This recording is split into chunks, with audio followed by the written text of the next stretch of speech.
Good morning. Yes. So yesterday we had stopped at which concept? I guess it was a very important concept, huh? How to calculate free cash flows, and I guess yesterday's concept of cash flows, free cash flows especially, was very important. And if you were to quickly revise what we did yesterday we talked about few concepts like depreciation and amortization. Correct.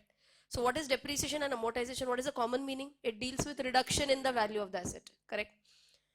Both deal with reduction in value, but then what is the difference between depreciation and amortization? Depreciation is for tangible assets and amortization is for intangible assets. Finally, whenever I talk about depreciation or amortization, do I have to pay depreciation to anyone? No. So is it like an example of non-cash item? Yes. Okay, so what did we do yesterday? Just one item I explained from the annual report. That was your cash flow from operating activities. And in cash flow from operating activities, what we did was we started with profit, correct? And in profit we added back something. What did we add back? We added back depreciation. Why? Because profit is what we have derived after deducting depreciation. But if you were to calculate how much is my cash flow, to understand the cash flow, so just as an example, if my yesterday we had done this example, but once again, sales is, let us say, 100, my total cost is 60, and let us say my earnings before interest, tax, depreciation and amortization is 40. Then what do I deduct? Depreciation and amortization. Let us say it is 10. What am I left with? Earning before interest and tax, that is 30. What do we deduct? Interest. What do we get? Earnings before tax. Okay, this is also known as PBT. PBT क्या रहेगा? PBT, profit before tax. And then what will we deduct? Tax. Let us say this is 30%. So 14. And what do we get? PAT. And what is PAT? Profit after tax. Simple. I hope now this format is very much clear into your mind. You want to write this? Okay.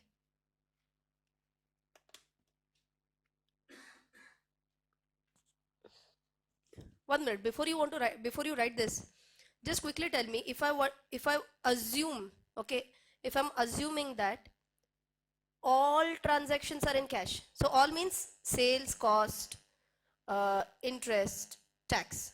All tick mark wale transactions are in cash. Then what will happen? Tell me. Who can tell me how much is my cash flow from operating activities? कितना रहेगा? How much will be my cash flow? Cash flow from operating activities? 24. And how did you get 24? We'll have to add back depreciation and amortization. Finally, what do we have with us? 14. We have 14 with us. That is our profit.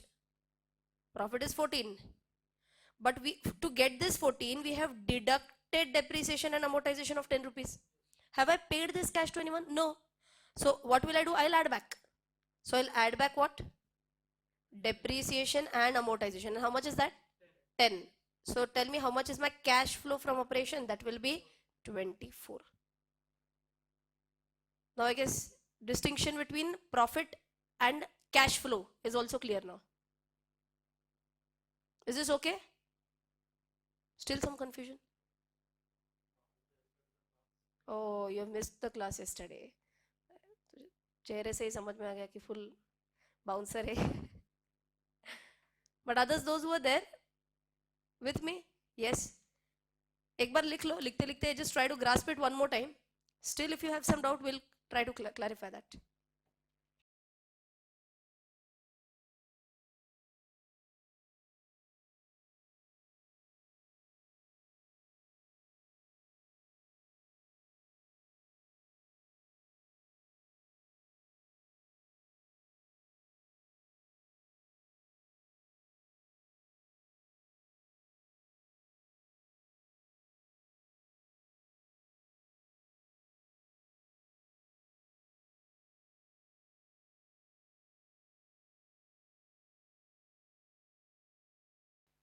This one? I'll explain one more time. See, sales is 100. What is my assumption? Assumption is that all transactions are in cash. Okay. So assume that my sale, so just imagine like this, I sold something to you and you gave me 100 rupees. Something like that. Then cost is what I paid to my supplier. Assume I paid 60 rupees to my supplier. So what is my basic earning before interest, tax, depreciation, amortization? Is 40. 100 minus 60. This is simple. Okay, 40. Now from earnings before interest, tax, depreciation and amortization, what am I deducting? Depreciation and amortization. So I'm left with EBIT, that is 30. Earning before interest and tax, this is 30. Now what do I deduct from this? Interest. Okay, so what am I left with? Earning before tax. So please understand this very basic point, that this cost which I am deducting, this cost is just like my operating cost, raw material cost, labor payment. This cost does not include interest. This cost does not include depreciation. Okay, that is why we are deducting it separately. Okay, so we deduct interest 10 rupees. What we are left with is 30 minus 10 is 20. From this 20 I will deduct tax 30%. We are left with 14. Achha, if you have a doubt as to why this is 10, this is just an example. 6 rupees, this is tax. Just below EBIT. Oh, this is interest. I have a beautiful handwriting, na? That is why.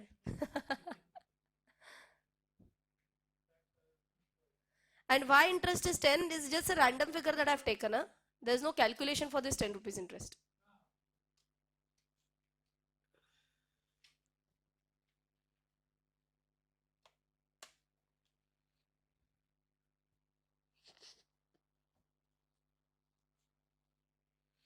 You should have a very clear image of this pillar of what we are talking about: sales, cost, EBITDA, depreciation, amortization. Because you will have many formulas, many ratios, few which talk about PAT to be taken in the numerator or denominator. Some take PBT in the numerator or denominator. Some take EBITDA, some take EBIT. So you should know exactly what is the difference between what. Right. Acha, one more very important point. This EBIT, rupees 30. EBIT is also known as operating profit. You can write it down somewhere. EBIT is also known as operating profit.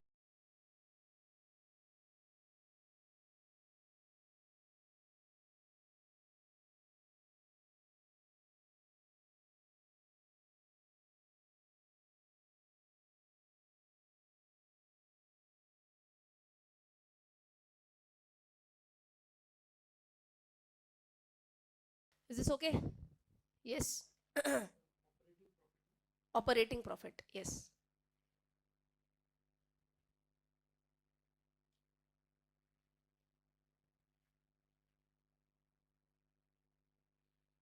Is this fit into your mind?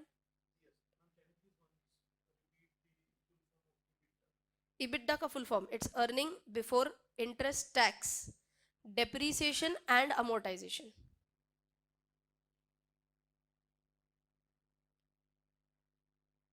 Chalo, you have to revise it one more time for me. You have to tell me what would be the sequence.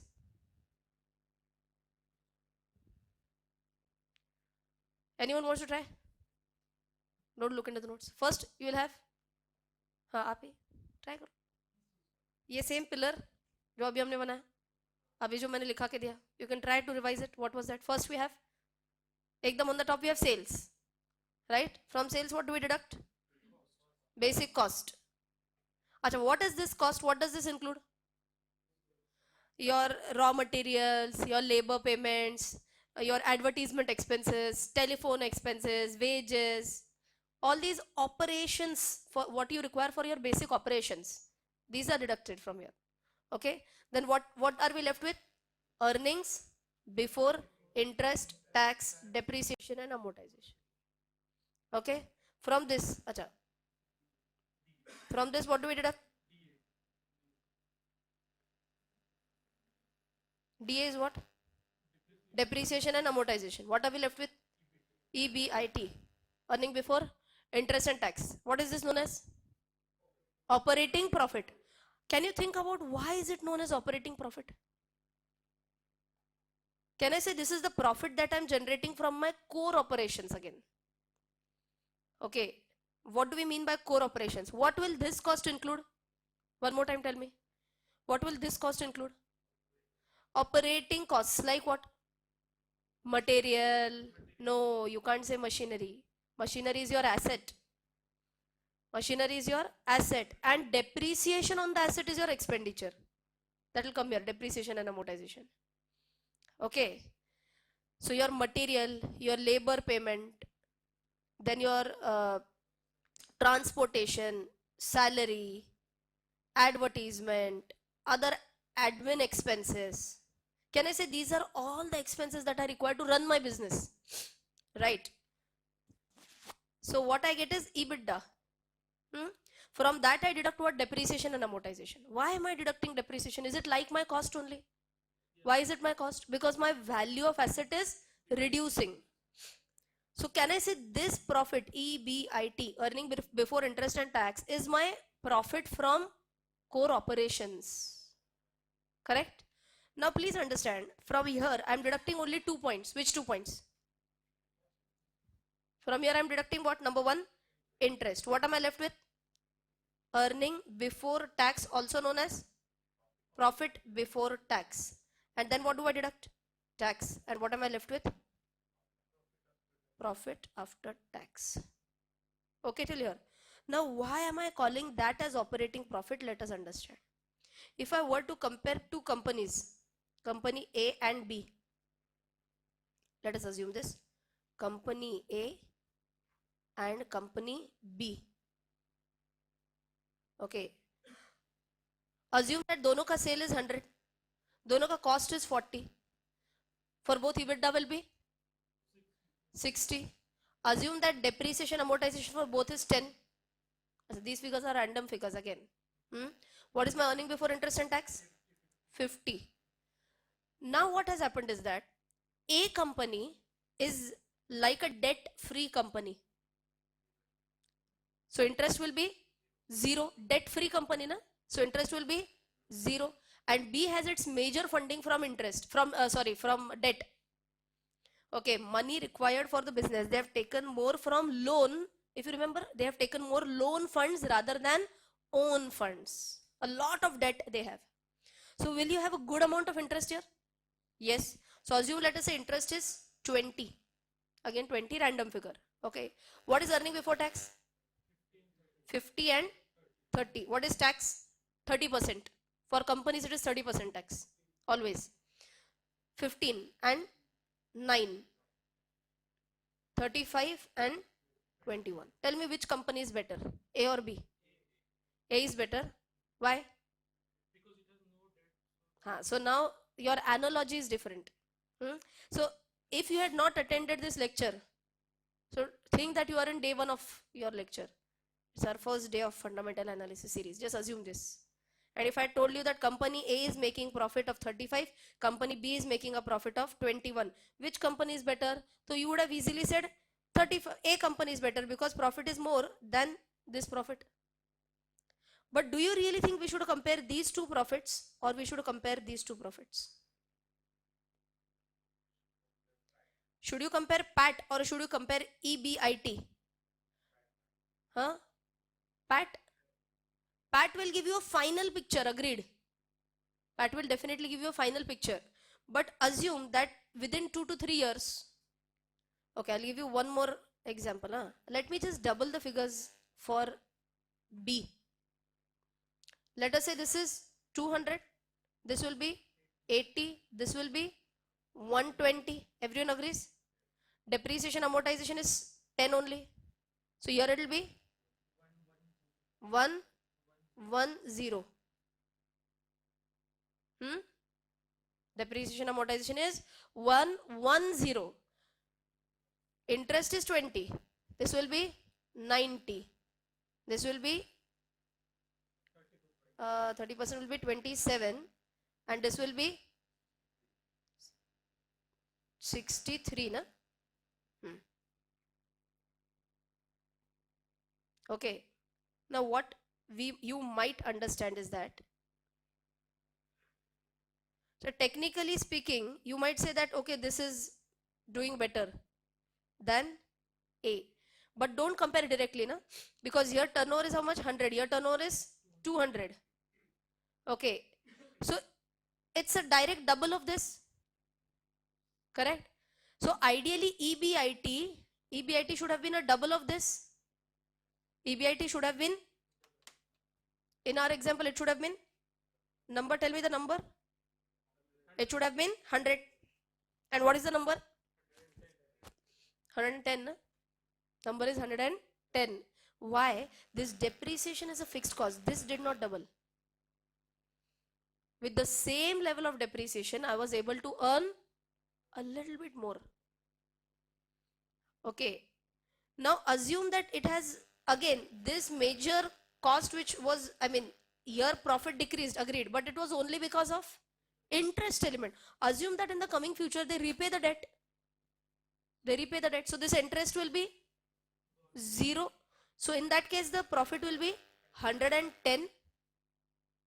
Okay. This tax will be 33 roughly, na? This will be 77. And now if you again check, 100 ka 200 is double, 35 ka double is 70, but this is actually 77. Okay, so don't compare PAT directly. Ideally what you should be comparing is your operating profit, and operating profit is your EBIT. See, finally what happens, understand, interest is something जो आज है कल नहीं है शायद. If you repay the debt, then what? Your interest element is going to go down and down. Is it a measure of performance of the company? Please understand this. I'll dictate everything. If I ask you which company is performing better in what sense? Who is operating its business in the most efficient and effective manner? Do you think a measure PAT is correct or EBIT is correct? EBIT is operating profit. Operating profit tells you how much costs they are increasing or decreasing. How are they managing their costs? That is defined by EBIT rather than PAT.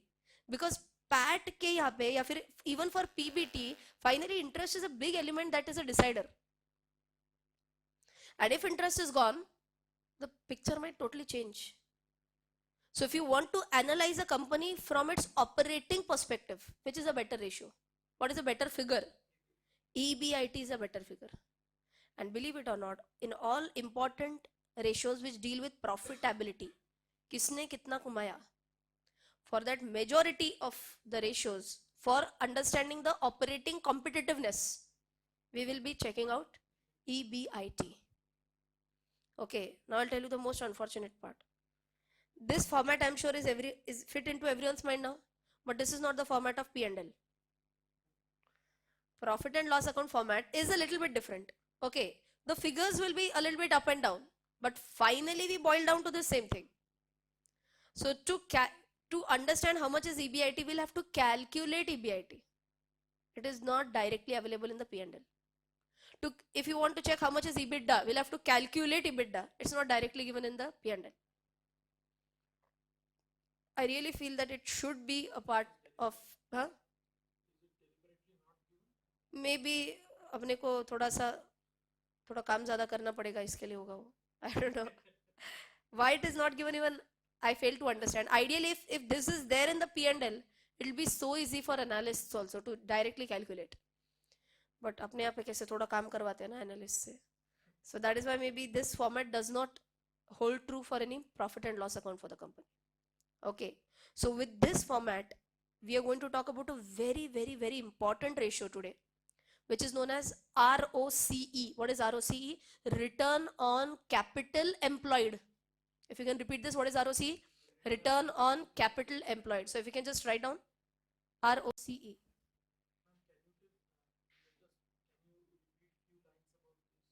About what? Huh. So why this figure is important? Is that what you want to check? Yes. So I'll give you one more simple example. Like I'm talking about your sales is 100. I'm giving a very similar example. Huh? Sales is 100 for company A as well as company B. Your operating costs, let me say, is 40% for both. Then finally 60.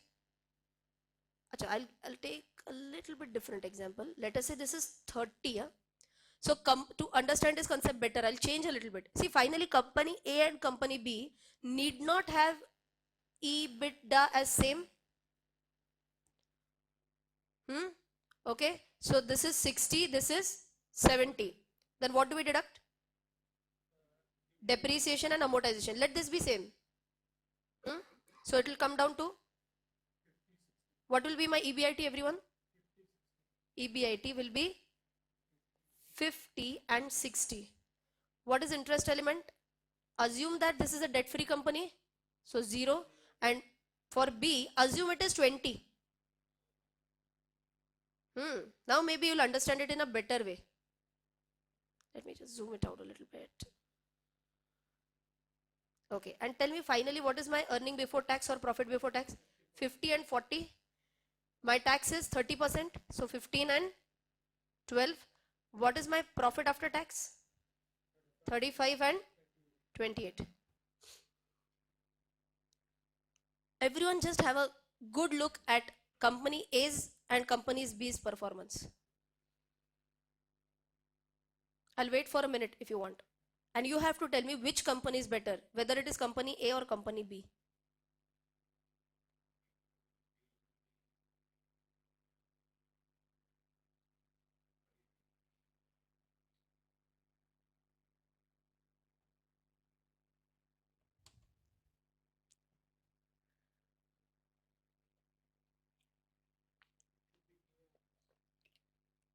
According to you, it is company A. Okay, I'll ask 3-4 people. B, B, B, last, A.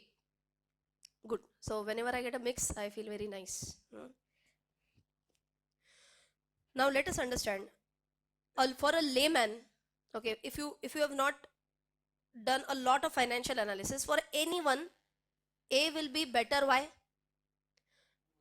A has more profit, that is why A is better. For any person who has not done financial analysis to a good level, A would be ideally better. But wait, understand. What is the important measure of the managing function of the company? How are they managing their business? How are they controlling their basic costs? What is the important figure? That is operating profits. See, for B, operating cost is 30 and for A, operating cost is 40. So ideally, can I say B can run the show with a little bit of lower costs? Okay, so in simple words, can I say B's management is a little bit more efficient as compared to A? Do you agree with me? B's management is more efficient than A's management. That is why to get a 100 rupee sale, they are managing the show in 30 rupees, and A's management, to get a sale of 100, they are managing the show in 40 rupees.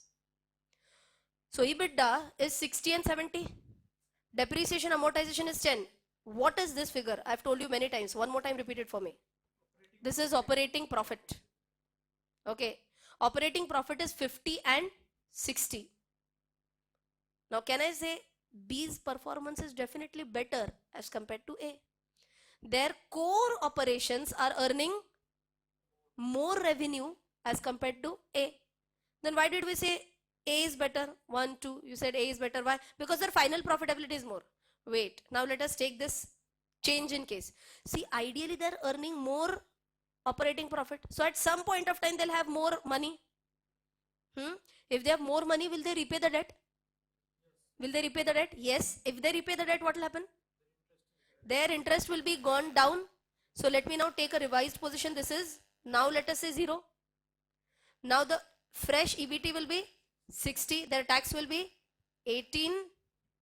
And this will be 42. So in the coming future, B is going to do better ideally as compared to A. Okay. But can we check this out as a standalone, or there is one more important ratio that we should check before deciding that B is good or bad? And what is an important ratio? If you remember, we have discussed about this debt to equity ratio. If for B, debt to equity ratio is, let us say, 10:1 for B, should I even think about B? No, it is overburdened with debt. What happens, understand, the moment your top line is affected, top line समझते हैं, top line मतलब sales, the moment your sales is affected, the entire pillar tumbles. Correct? Because this interest was your fixed cost, wasn't it? This 20 rupees was your fixed cost. Can the bank say, "Arey, this year you have made loss, na? Don't pay interest"?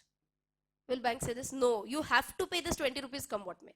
So let us say there is a bad scenario where their sales directly goes down to 50% for B. Now let us understand the fresh figures quickly. New scenario for B. Something terrible happened with the company and their sales dropped by half, 50%. So this goes down to 50. Operating costs were 30%. So tell me here it will be? Yes? Now these operating costs I'm talking about could be like material cost. Of course, salary is a little bit fixed element, but assuming that salary is a little bit variable to the, let us say wages is a major element. Labor logon ka payment will be more based on production. Na? Yes. So we are assuming that there are major variable costs which vary with the production. Can I say electricity is also like variable cost only? More the production, more is the electricity bill.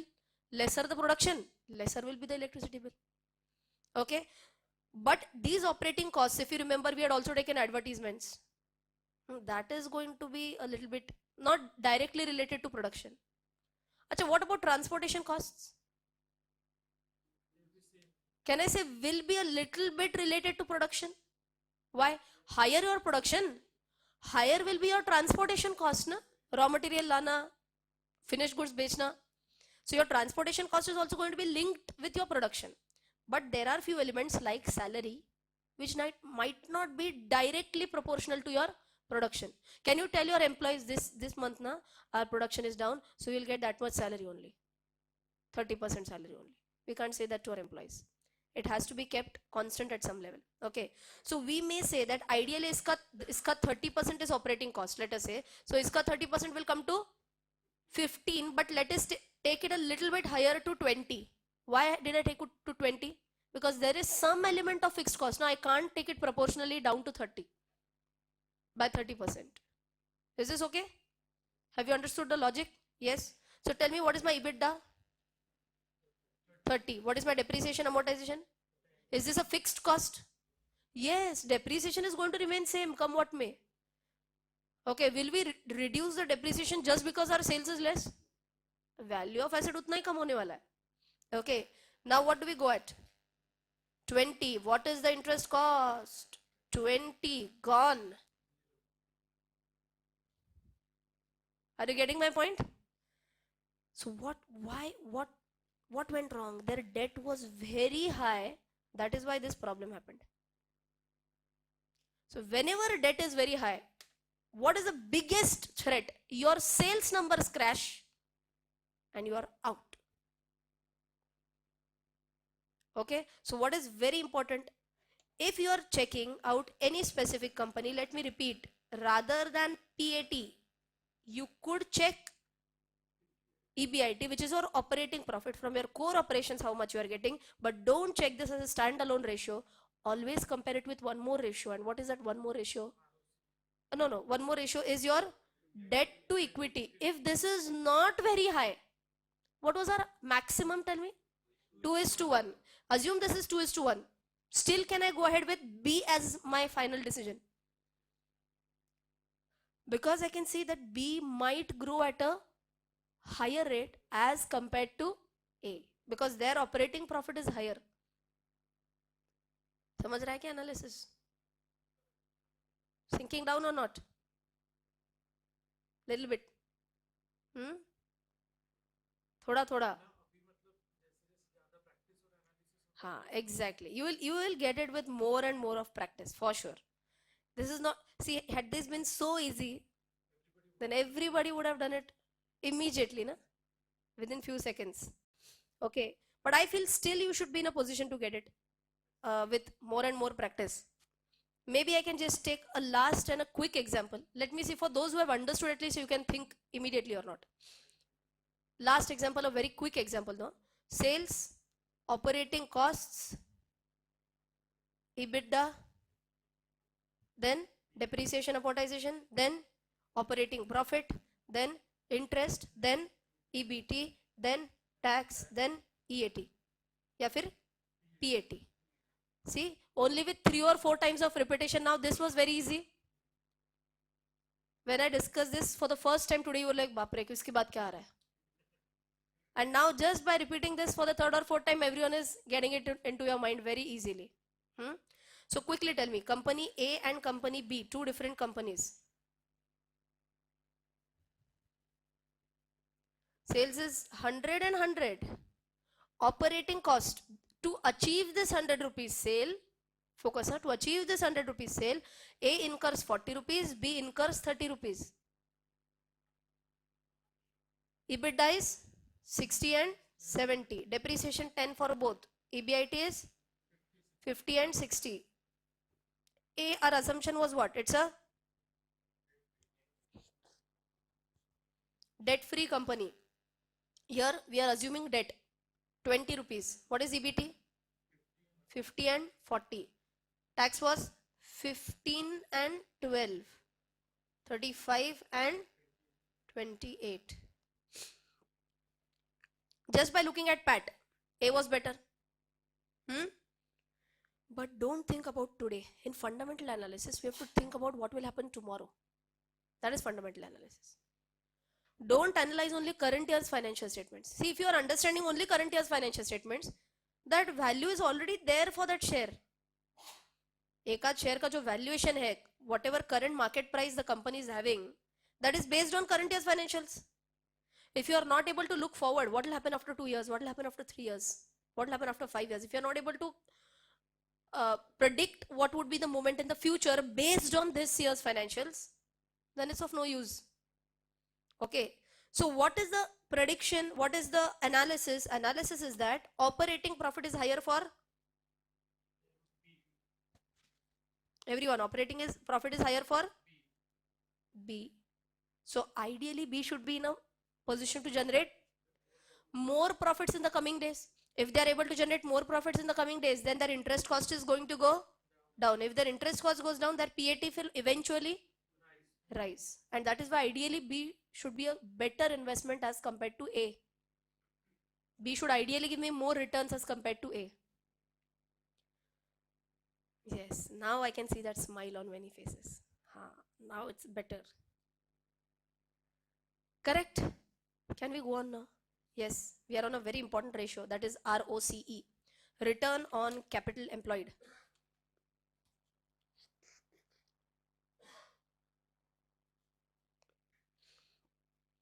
Write down. It is calculated as ROCE, return on capital employed. It is calculated as EBIT divided by capital employed multiplied by 100.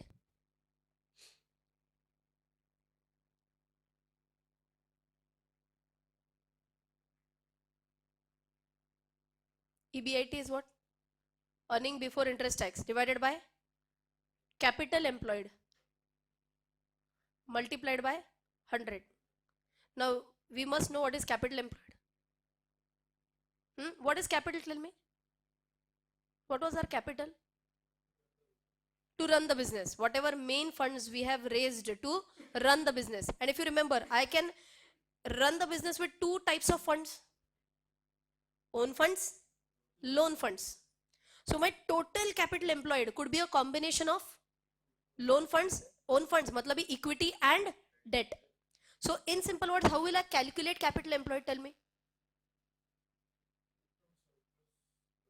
So can I say shareholders funds? How did we calculate shareholders funds? It's given in the balance sheet, but shareholders funds includes majorly 2 things: your equity capital plus your reserves and surplus. It's given in the balance sheet, shareholders funds. And plus what do we add for capital employed? No. So we add a long-term debt, the main loan that we have taken. So long-term debt is your non-current liability. That is major component should be your loans or debentures that you have raised for your business. So if you want to write down what is capital employed, it is shareholders funds plus non-current liabilities, typically into bracket loans and debentures.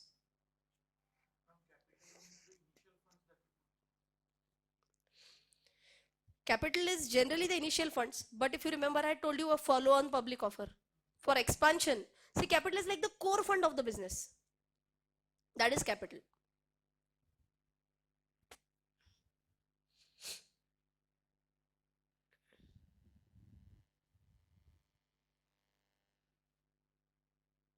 Now, who can tell me what is this ratio actually telling me? What is the interpretation of this ratio? If I say for company A versus company B, my ROCE here is 8% and here it is 12%. You are getting a 12% return on the capital employed by you. Is this okay?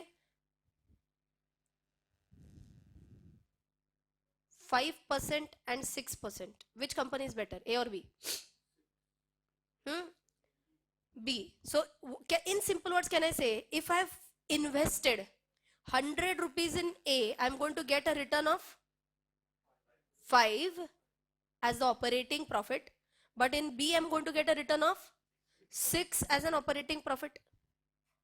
Correct. Wait. Would you invest in A or B or none of the above? कितना invest किया उसके ऊपर है. Okay. So now I'll tell you that, okay, this is my personal opinion. I'm assuming that A has been running for, A is in business for last, let us say 9 to 10 years. B is also in the business for last 9 to 10 years. Is my presumption. Then I will say I will invest in none. Neither A nor B. Why? Exactly. यार 10 साल हो गए. They are in the business for last 10 years and still they are able to generate a return of only 6%. Better I keep my money in FD. Or better I keep money in some mutual fund, in some other companies, or any other investment avenue for that matter. Debenture, now you are coming to the point, debenture, right? So why do I invest in this company then? So there is no thumb rule, like for debt to equity we are 2:1, current ratio we are 2:1. But I personally feel that ROCE, if it is less than 10%, I generally avoid such companies, and presuming that they are in business for at least 4 to 5 years. See, generally if you are talking about listed companies, they are in existence for already 4 to 5 years, roughly 3 years तो minimum होना ही चाहिए, तभी ये list हो सकती है exchange पे. That is the rule of SEBI, that you have to be in existence for 3 years, then you can go in for listing. So you are in 3 to 5 years for business, and how much return you are earning? 2%, 3%? Makes no sense. Okay, so if you are an established company, I personally feel, see, I'm risking my capital. As an investor, I'm risking my capital. I should be getting at least 10%, na? Then only it makes sense. So my thumb rule is that ROCE should be greater than 10. Okay, everyone can have their own parameter, but I hope you find logic in this parameter. Absolutely, it may go up, it may go down. So that is why analysis is required on a continuous basis. You can't say that एक बार मैंने देख लिया मेरा काम खत्म अब सिर्फ पैसा आना चाहिए. That will not happen. You'll have to do a continuous analysis. Is this okay? ROC is absolutely clear. And now the bigger problem is that how do I do an analysis of so many things? Till now we have talked about how many number of parameters. If we can just check one by one. First we talked about what? Okay, so now I'll tell you. ये भी over 8 points. I'm again focusing 8 points is what basic you have to check. Okay, we'll just check this out. एक तो हमने देखा current ratio.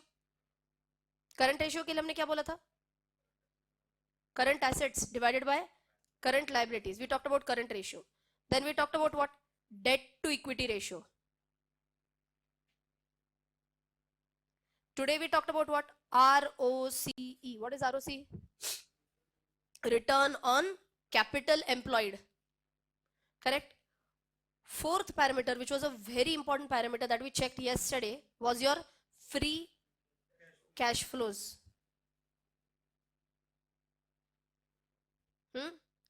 Then one more parameter we talked about was shareholding pattern, and in which we mainly focused on what pledged shares kuch hai kya. Okay.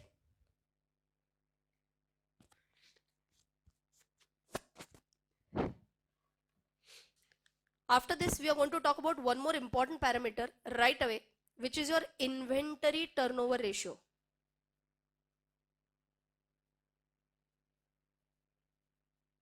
Inventory turnover ratio. Maybe I'm missing out on something. It's what I'm feeling.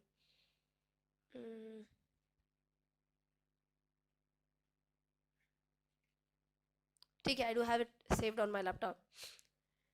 Inventory turnover ratio तो हम check करेंगे ही करेंगे, no doubt about that. Plus, there are two more parameters which I always put. So now we are going to have a look at all these. Shall we just quickly finish off inventory turnover ratio first, and then we'll go to our 8-pointer parameters. Okay, huh? Okay, 1 minute. I just remembered. We talked about reserves. Reserves and surplus is to capital. We compared it with capital, na? So capital is how much money I've put in the business, and reserves and surplus is what I'm getting back from the business. Or even we talked about the trend of reserves and surplus, whether it is increasing or whether it is decreasing. Correct? And there is one more 8th point which I now remembered, is the PE element, price to earning ratio. So we are left with only two, na? We are left with price to earning, and we are left with inventory turnover. Okay. So what we'll do is, I'll tell you these two, and then I'll tell you one amazing website. क्या मजा आएगा if I can just put that run a query. So it's like a software wherein I can run a query. Show me those companies. You do the analysis. Show me the companies wherein I get a company which has current ratio of 2:1 or greater than 2:1, debt to equity less than 2:1, ROCE greater than 10. I'll have to define, na? Free cash flow should be positive greater than 0. Shareholding pattern, pledge shares 0, no pledge shares. Inventory turnover ratios depends. I'll tell you what is inventory turnover ratio. Reserves and surplus should be greater than 0. It should be at least it should be more than 0, no? That's the minimum requirement. And PE, again I'll tell you what is PE and industry. So if I just run this query and if I get a list, wow, my work will be so easy. And there is a website which is known as www.screener.in. www.screener.in. You can run loads of queries on this, and life becomes really easy for analysis. That's how I do my analysis. I'll tell you, sometimes I feel that the figures are a little bit different, because those who don't know how to calculate ratios, for them they take these ratios at face value. मतलब जो ratio उन्होंने बताया वो ले लिया, खत्म. But I'll tell you, even their ratios are a little bit different from money control. Sometimes this happens. If I calculate the ratios by myself through balance sheets, still there is a slight difference. Acha, slight difference is, for people it's slight difference. So like I can say it's only 0.2. But rupees in crores, hai na? 0.2% difference will also be a big one. Okay. But then I say, see, finally, why am I using this screener? Just to filter. Once I get a list, then I do analysis properly, one by one. Okay. So we are going to write down all these parameters. You want to write it down right away? Our 8-pointer parameter? Ye wala point? Or first we'll write about inventory turnover, P, and then I'll give you a proper table. First we'll deal with these two, and then I'll give you a table for that. We'll start with a very important ratio, which is PE ratio. And many people confuse in the actual application of what is PE. It actually has a double-sided meaning, PE. A high PE might be good also, a high PE might be bad also. A low PE can be good, a low PE can be bad. It's about how you interpret it. Okay, so first let us write down what is PE. PE ratio. PE ratio, write down. It is calculated as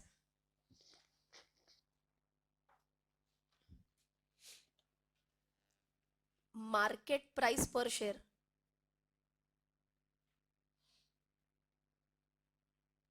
divided by earnings per share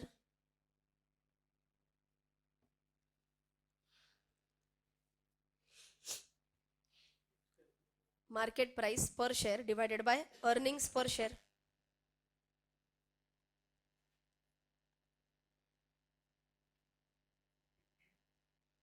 So how do we get market price per share? Current market price, which is there on Money Control or any website like that. Okay, and first let us understand what is this earning per share. It's a very simple parameter. See, if I show this to you, tell me what was my final earning for A, 35, for B, 42. That is my earning.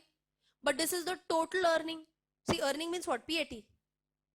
Because if you remember, I told you, na, PAT or EAT. I might have written somewhere. I always write PAT or EAT. EAT क्या है? Earning after tax. What is PAT? Profit after tax. So my final earning in this example is 35 and 63, let us say. Now again understand the analysis part, okay? Assume that, I know it's a very small figure, but assume that company A has only 10 shares. Just for analysis purpose. Company A has 10 shares. So number of shares that the company has is 10. Okay, acha, in our original example, which company was better, by the way? A or B? B was better because A was earning how much? 35. B was earning 63. Now let us understand. If I say that total number of shares that this company has is, let us say, 10, and B company has total 30 shares. B has total 30 shares. What is my earning per share? This is the total earning. Correct, na? This is the total earning. Tell me how much is my earning per share? 3.5 and 2 point whatever. 2.1, let us say. Which company is better? Now A will be better. Correct, na? Because earning per share is more for A as compared to B. In simple words. Achha, I'm assuming that the face value is same for a direct purpose. Okay. So in simple words, what does this mean? With, you know what is the face value, no, by the way? Face value is the main value which is written on the face of the share certificate. That is a face value. So face value is decided by the promoters of the company. So assume that for A and for B, face value is 10 rupees only. Assume. Okay. Now everyone pay attention, a very important point coming up. Tell me, to earn this 35 rupees, how much capital, assume there is no debt for both companies. No debt for both the companies. Okay. To earn this 35 rupees, A company had how much total share capital? Huh? Very good. 100. How did you calculate 100? Face value was 10. And how many such 10 rupees ke shares? 10. How do you calculate share capital? Face value multiplied by number of shares. So 100 रुपए के share capital के साथ this company was earning 35 rupees. And for B, what is the scenario? Tell me.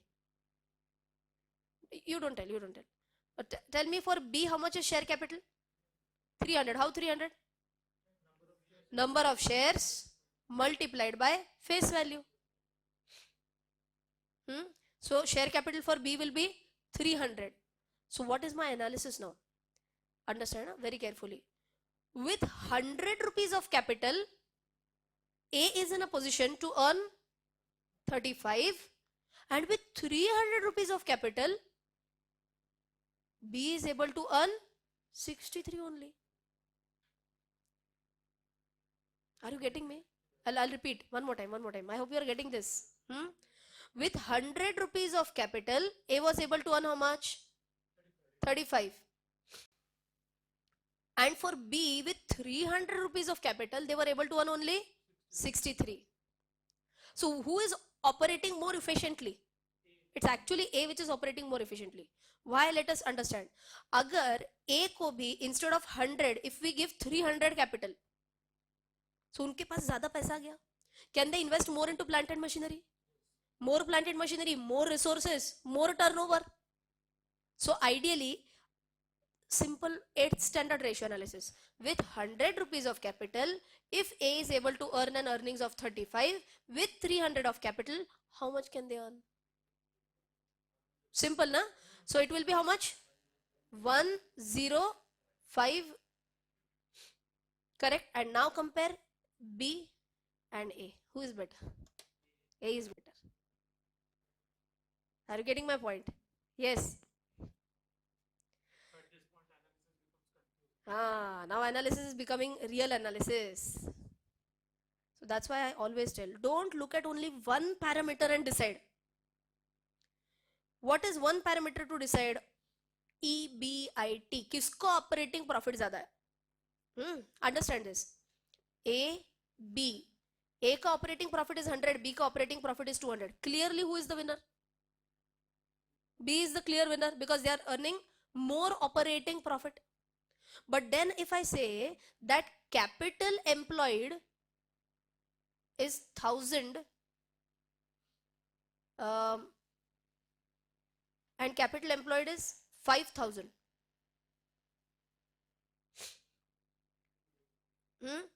Capital employed, how much to earn this 100 rupees, how much money they were required to put in the business?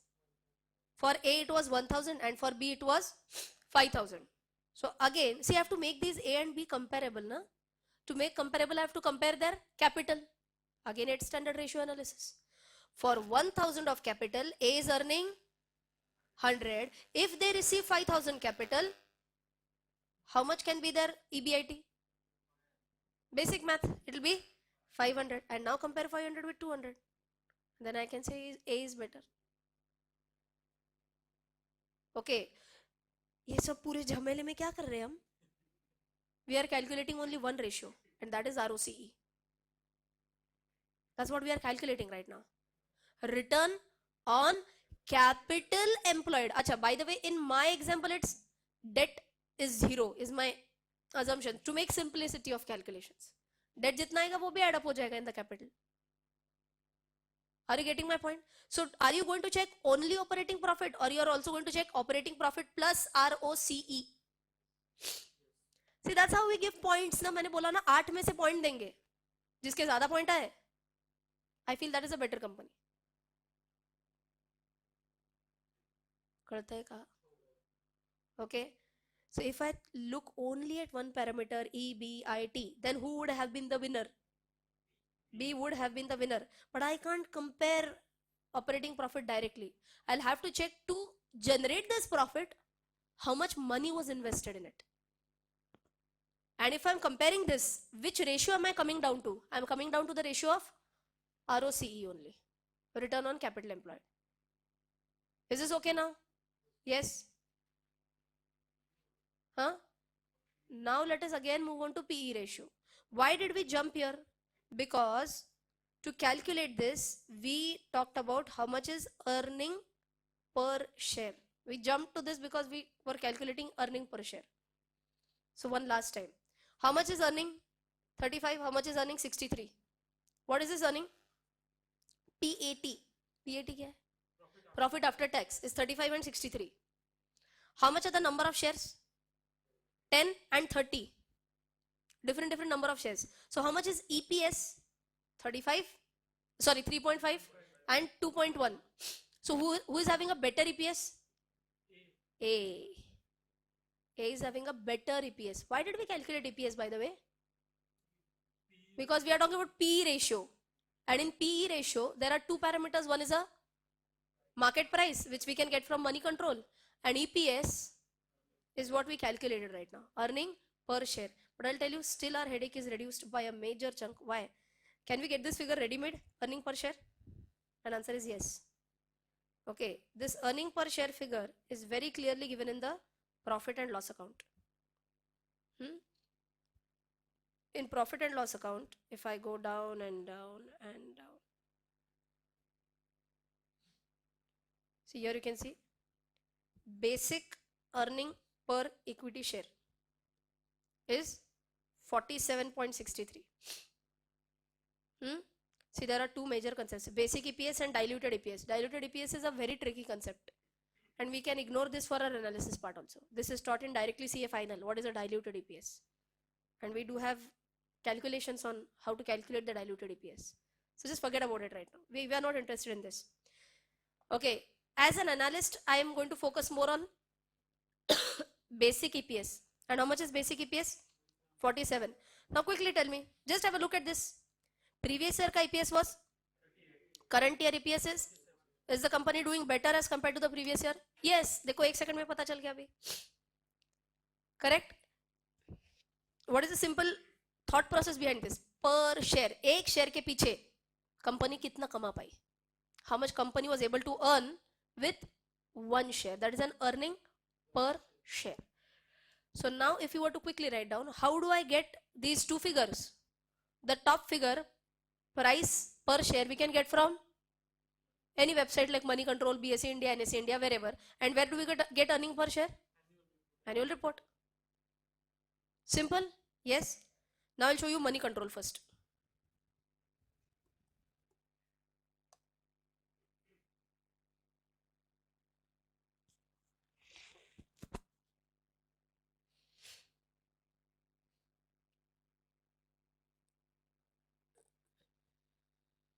And there's a very nice analysis on Money Control also for PE ratio.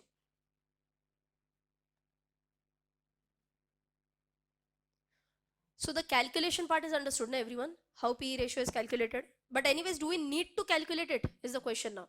We need not calculate it. It's readily available. Where? See, I typed out L&T. I'm on the home screen of L&T. Yes. And I'm just scrolling down and down and down. And here, standalone. Here you can see is PE is 29 rupees. Okay.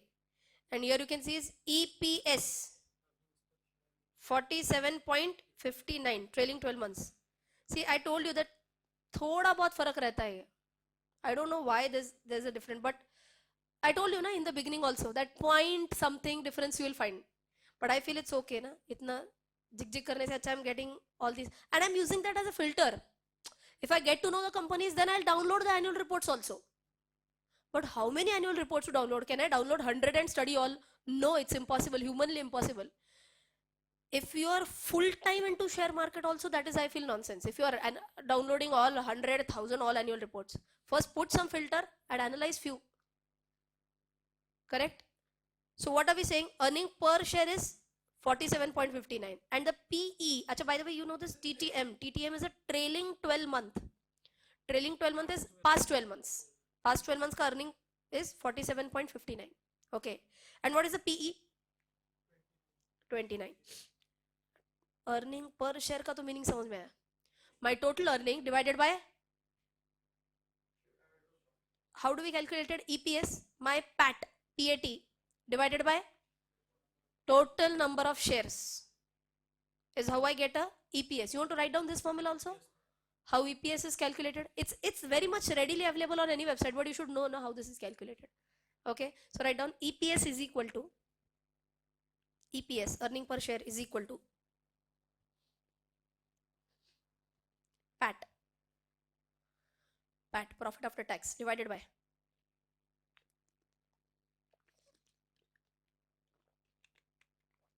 what?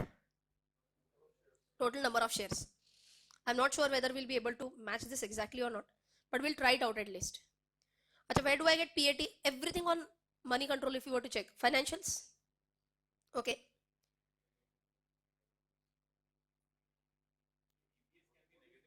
EPS can be negative also. Why EPS will be negative? If PAT, so see, you have 2 points in EPS. One is your profit after tax and divided by what? Total number of shares. That can't be negative. Total number of shares can't be negative. Then what will be negative? Your PAT is negative, then your EPS will be negative. then your PE will also be negative, because one parameter from the numerator or denominator, something has gone as negative. Okay? हाँ हाँ, थोड़ा अलग concept है, रुको रुको, आज इतने ही concept से थोड़ा जैमिंग चालू है आज. Okay, so first we'll go to profit and loss. So like we have a PE ratio, we have a P to BV ratio also. Price to earning is one ratio, and one is price to book value. If you are interested, we can take that ratio also. Both are very nice ratios. Okay, see here you can see your P&L account, everyone. Yes, so you have total revenue and other operating revenue. This is your total revenue. See, simplified things will do. Total revenue, okay, almost 90,000 crores. Okay, then this is your total expenses, 81,000. So this is your basic profit before your exceptional and extraordinary items. You remember this? Yesterday we had talked about an exceptional item or an extraordinary item. In some, I guess Reliance Communication, that this had come up, na? Exceptional, extraordinary item. And I discussed, see, there is a difference between what is an exceptional item and what is an extraordinary item also in accounting standards. Forget it. In simple words, what is exceptional or extraordinary? Which is something other than your routine course of business.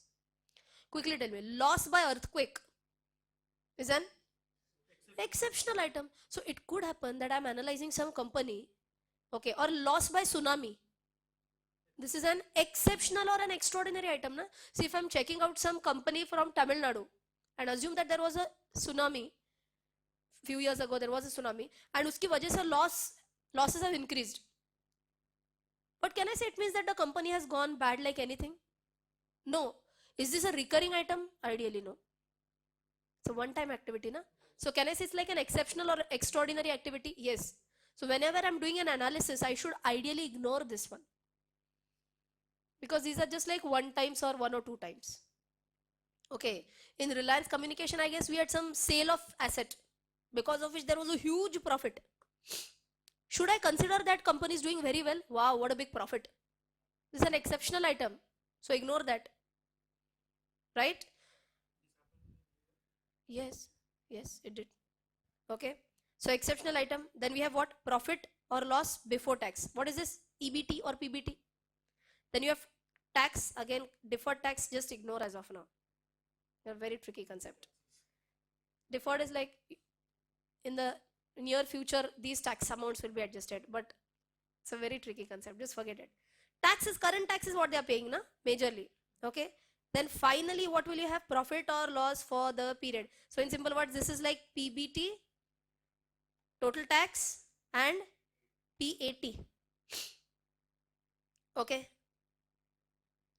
so how much is PAT? 6677 is your PAT. Let us try to check somewhere. Is it close in our?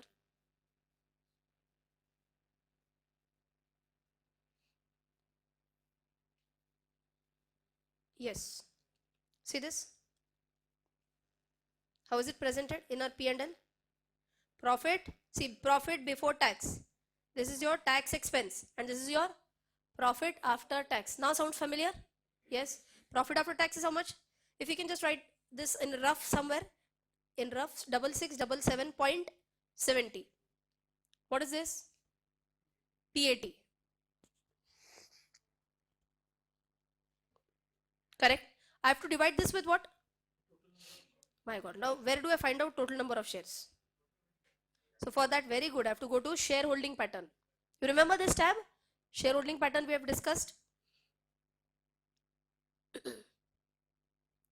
In shareholding pattern, now if you see here, the headers, which is this one, total number of shares. अब ये अपने को नीचे नीचे, this one we have to, I hope you are with me, the second big column.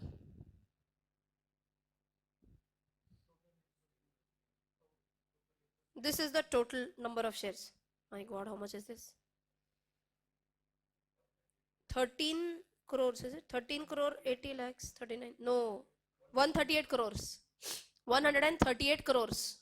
So we'll take this. Please understand, this earning 6677 was also rupees in crores. So now what we can do is 138.04 crores. We'll round it off. So just take this 138.04. Now let us try to get this. Roughly उसके आसपास तो आना चाहिए. Tell me how much was the amount? 6677 point कुछ था या नहीं? Divide 138.04. 48.37. And how much had we got there? 57? 47. So that 1 rupee, because we are rounding off also, na? And rounding off, crores ka rounding off chal raha hai. So in rupees, somewhere it has to be a 1 rupee, 2 rupee plus or minus. So I'll go back. That is earning per share. Apna 48 aaya by calculation, and here you can see on the screen, because we, as I said, it was just a basic round offs. Exactly, na? So इसीलिए तो थोड़ा फर्क आने वाला है. So now at least we are coming close to that, na? But at least. So what is my EPS?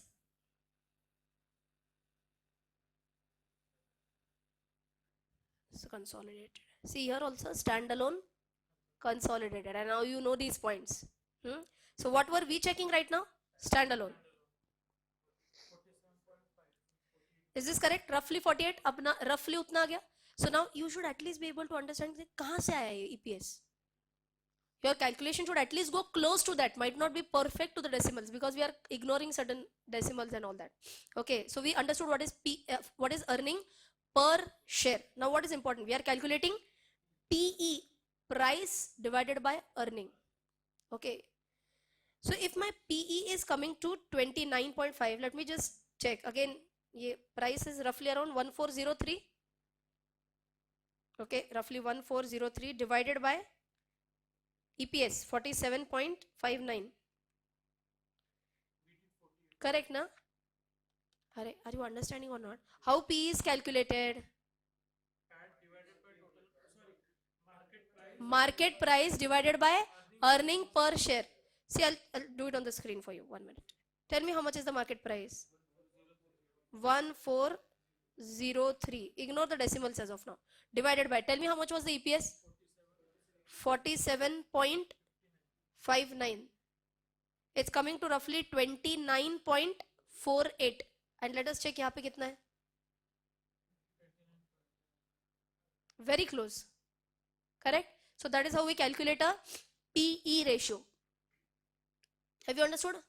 PE ratio, how to calculate? Very important is the analysis, na? Kai 29.50. That is important. Now, price that I am paying per share to get an earning per share is a PE ratio. 1 minute. Understand one more time. In simple words, to get an earning of 47.59 per share, मुझे इतना पैसा मिलने के लिए, एक share के पीछे मुझे इतना पैसा मिलने के लिए मैं कितना पे कर रही हूं? आई एम रेडी टू पे 1400 रुपया. So one more time, I am ready to invest 1400. I'm rounding off to earn how much? 47.59 per share. In simple words, can I say PE is giving me how much multiplier I am ready to pay to receive an earning? Can I say I am paying 29.5 times the current earnings? Correct? So to earn 47.59, I am ready to pay 29.5 times to L&T, but I want the share. Is this okay? Simple now? Yes. A very basic example. If I say that the market price per share, with 100 I'll take. Market price per share is 100 and its EPS is 40. EPS is 40. Quickly tell me how much is PE ratio? Everyone, PE ratio is 2.5, na? How 2.5? What is the ratio? Market price divided by earning per share. That will come to 2.5. What is the meaning of 2.5? मुझे 40 रुपए का earning मिलने के लिए मैं 2.5 गुना पे करने के लिए रेडी हूं. मराठी ट्रान्सलेशन, अडीच पट द्यायला तयार आहे मी. And finally in English, I'm ready to pay 2.5 times to earn 40 rupees income. I want 40 rupees. तुमको कितना चाहिए बोलो?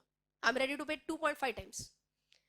So higher the PE ratio, can I say I'm shelling out more money, I'm paying more money to get that earning.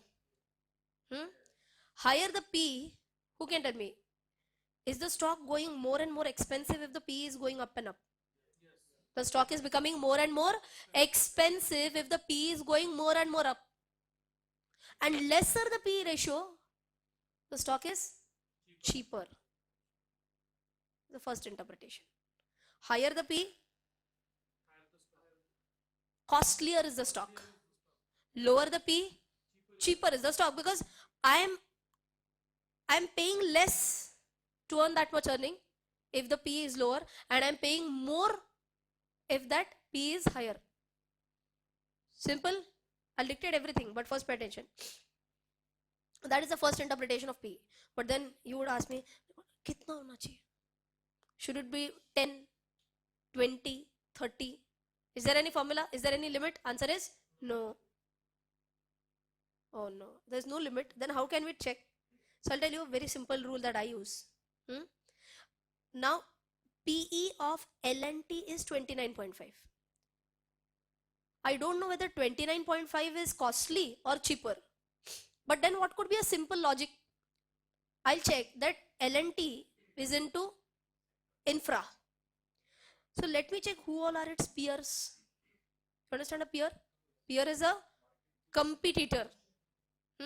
So now if we check who all are the peers. So I'll check Larsen ka peer is Adani Ports, Siemens, ABB, BHEL, Thermax, NBCC, all are its peers. Okay, then I may check how much is Larsen's PE versus how much is BHEL's PE.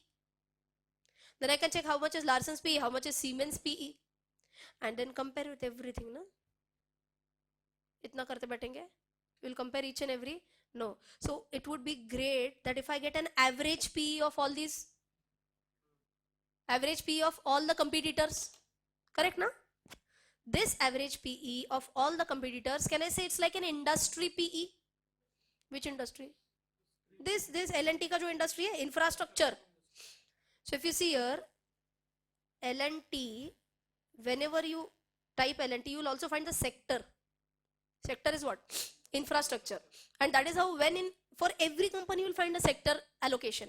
So whenever we tapped on peers right now, it will show only which companies? Only which are into infrastructure.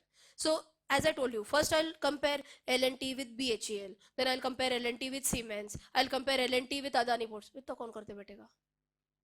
Better way would be if I compare L&T with an industry average. Can I find this ready-made? And answer is yes. Industry PE. Life is made so easy. But this is useless information if I don't know the meaning. Now it makes very big sense to you. What is industry PE now? Can I say all these peers, unka ek average? That is the industry PE. These are a blessing for us, all these websites. Really, na? Otherwise, how on earth would I have done all this analysis? Earlier, people might be doing that. So you can imagine when Warren Buffett started investing, he could have done all these things. But he would have invested so much time in this. I'm not saying he would have wasted so much time in this. Yes, invested so much time in this. But now if majority of us are doing some other thing as our core profession, like my core profession is teaching. I can't sit in front of the stock market screen from 9:15 in the morning till 3:30 every day. I do have lectures. When would I do this analysis? At night maybe, when I have some free time. And then during the day, whenever I find, okay, this is the right price, I'll just put a buy order. So for these websites, they're making our life so easy. Now who can tell me whether this PE, now do you think that L&T share is expensive or a little bit less expensive? Little less expensive. Why? On an average, the industry PE is 29. In simple words, on an average, for any infrastructure company, people are ready to pay 29 times of the earnings. But for L&T right now, we are paying only 22 times of the earnings. Correct? Are you understanding this? So this is cheaper stock. This is standalone. Achha, oh, sorry. This is consolidated, is it?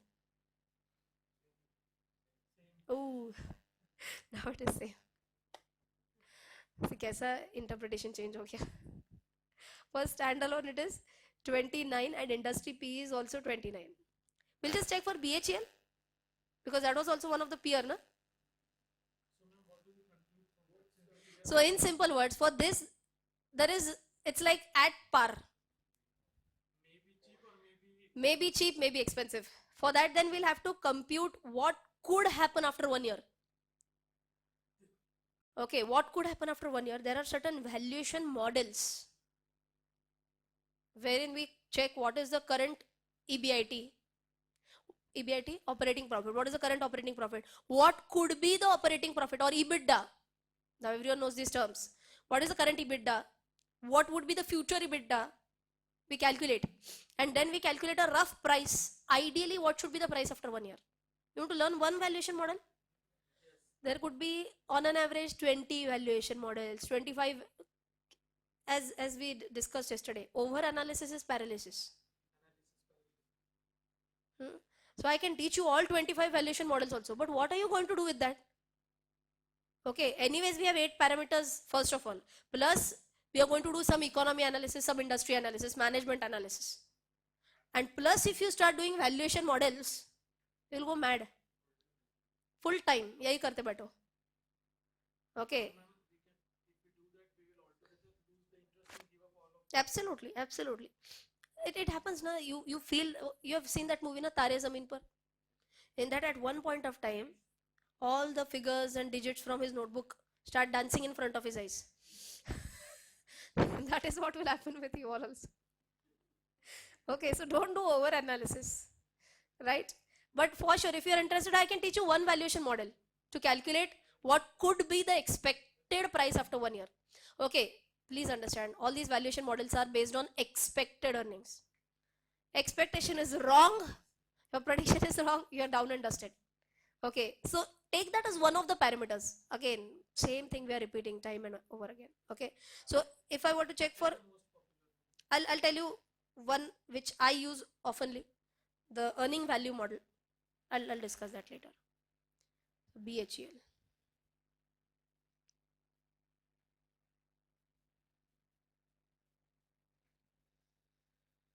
Standalone.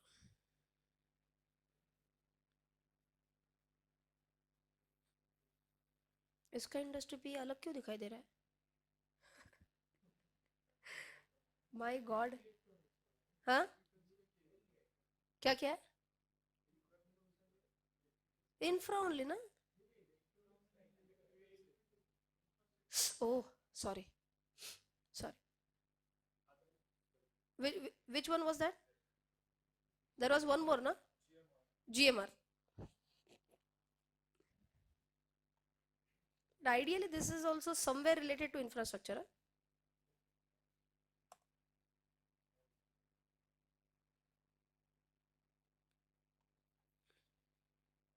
अब industry भी कितना था? 29 point something ना?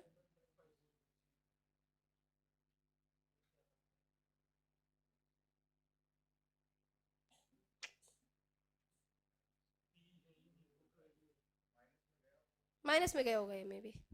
नहीं, but industry P is different again ना? So maybe they are giving a weightage because L&T and GMR may not be directly comparable. So maybe the base could be different for the industry P. So for this, if I check peers, it might not be the exact same list. This is possible. And that is why the industry P could be a little bit different.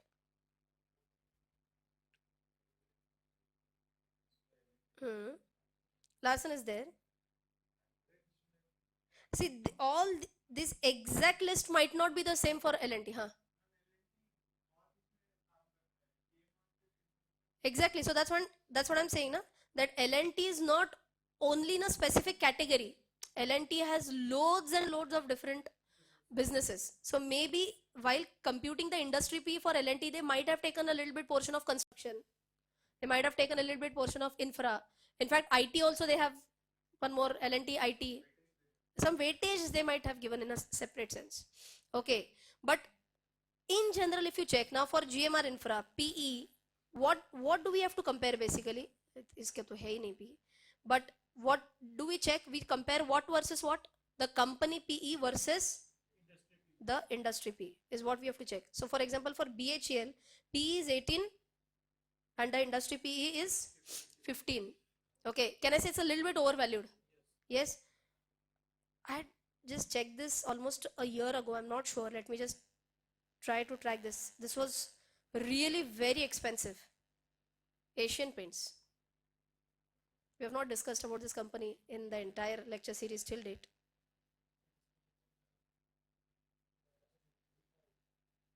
$63 is the PE and the industry PE is 59. Still it is expensive as compared to the industry valuations. Okay. So have you understood what is Demand नहीं बोल सकते आप. So now I'm going to tell you the other interpretation. That's what I said. That's how I started PE, na? It can be treated in both ways. Okay, this is a basic thumb rule. But then also check the other parameters also. If all other 8 parameters, balance all parameters are showing thumbs up, but this P is very high, assume. See, we have 8 parameters. Out of 8, 7 are giving a thumbs up and P is giving thumbs down. Why? Because their individual P is much higher than the industry P. Now let us understand what could be the meaning. Can I say it is definitely expensive as compared to the industry? Yes. Now the question is, why is it expensive? It might be performing very well. Why are you ready to pay iPhone more as compared to any other mobile?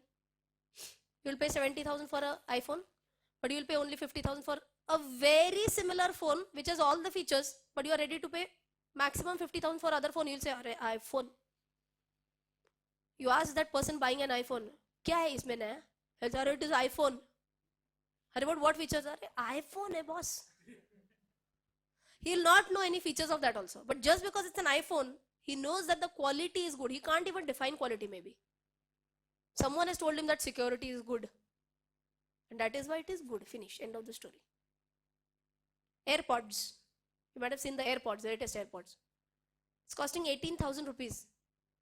When I got the AirPods, my student showed me one normal earphone. Madam, I got this at 20 rupees. Okay, he said, you have wasted a lot of money. Okay, but then why was I ready to pay 18,000? Just because I have excess money, that is why I didn't get that. Because I know, see, I love music. And the earphones that I had originally, the quality of speakers, the quality of music which is played is way too better than any other normal earphone. The bass that you can hear, bass is like the doop, doop, doop, that sound, the bass sound. That is very clear. The finer background sounds are so clear in those AirPods. You have so many features. I just double tap, Siri opens. I double tap on the left AirPod, music plays. And I can customize that. What is on single tap? What is on double tap? Then my friend said that if one of the AirPods falls off, then what? Quite possible. No? It doesn't have strings attached. So then I just tried to remove one. Music automatically stopped. Music was playing in my ears. One AirPod down and the music stops. That's a clear understanding that one piece is missing. This is the quality that they are offering. This is the crisp and the feel, the experience that you are giving to your customer. And then I'm ready to pay higher price also. So just because P of Apple is high, it does not mean that it is expensive, don't buy. It means that maybe it is really worth it and people are ready to pay higher price for that. That is the second interpretation. So generally what I do is PE, out of the 8 pointer, I keep PE ekdam at the end. Why? Let us understand. If all 7 parameters are giving a thumbs up and PE is thumbs down, it means that it is demanding higher valuation because it deserves a higher valuation. Then I'll still go ahead with that company. But if out of 7, 4 parameters are giving me thumbs down, and P is also undervalued, so P is also lesser than the industry average, then what can I say? Out of 7, 4 parameters are bad. Maybe the company is not performing that well, and that is why it is not getting the premium valuations. Correct? So P, same thing. Comparing company's PE with industry PE, it has two meanings. So what is the general meaning? Tell me. Industry PE is higher, company PE is lower. Cheaper.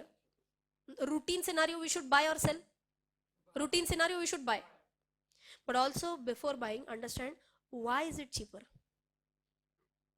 Possibility number 1, it could be cheaper because all other financial ratios are bad. That is why it's cheaper. Company बेकार है ना, इसीलिए PE कम है. Then should I buy? No. If other financial ratios are good, still I'm getting it at a lower value. Then this is lucrative. In near future, it will increase. It will justify its valuations. Then I should buy. So always P to be analyzed at the end. Have you understood the exact interpretation of P? Otherwise, P is very less understood. Shall we write this down, whatever I told right now? So first, have you written how to calculate? Yes. Have you written the formula? Yes. Now the last point is how to analyze. Last point in P, how to analyze P. Yes, price to earning. PE का full form क्या है? Price to earning. हाँ. So see, price is price per share only, na? Price to earning, price per share divided by E, earning per share. Chalo, right. An investor should always compare. I'm dictating, just write down quickly. An investor should always compare the company's PE,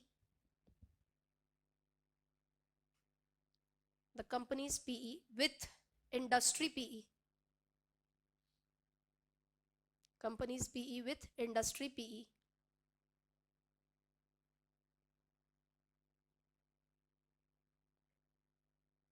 Full stop. If company's PE is less than industry PE,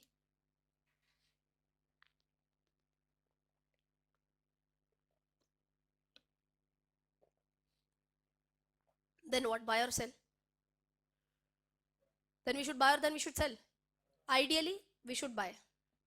Then ideally, it's a buy call, or we should buy.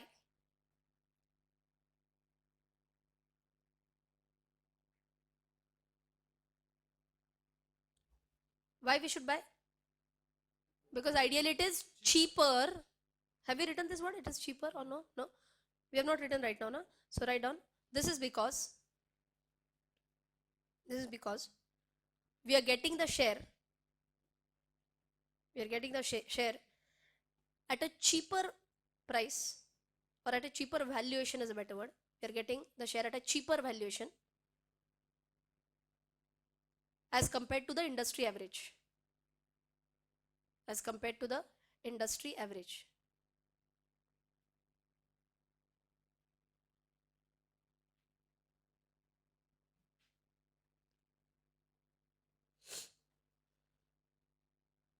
Is this okay?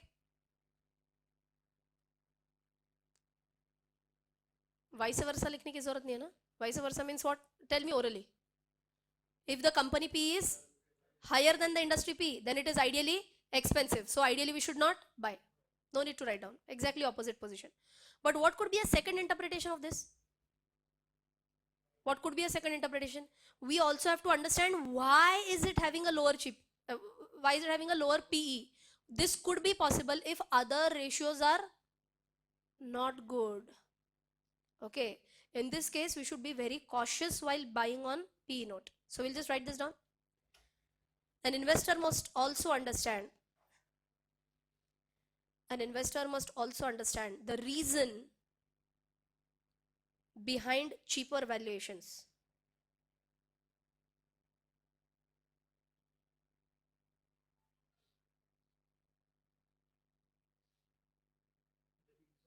Behind cheaper valuations. Full stop. If all other ratios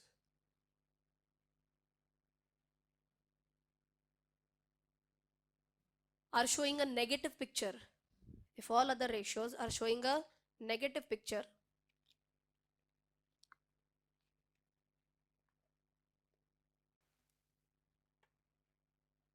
comma, it means that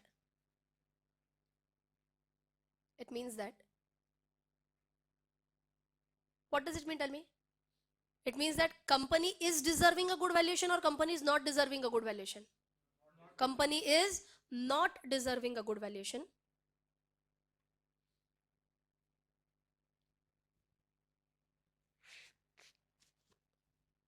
And thus it is cheap.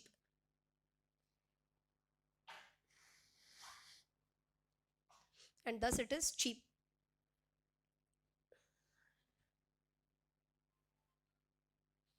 And what will be our final note?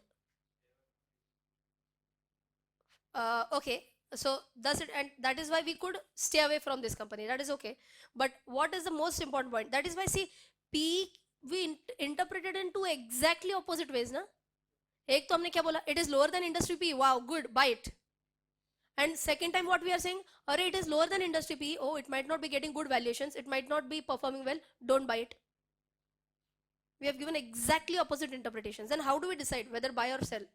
Buy or stay away? All parameters. So that is why we have to check this as the last parameter. So that is what I done as a final concluding remark. PE should always be checked towards the end of the entire analysis. PE should always be checked towards the end of the entire analysis.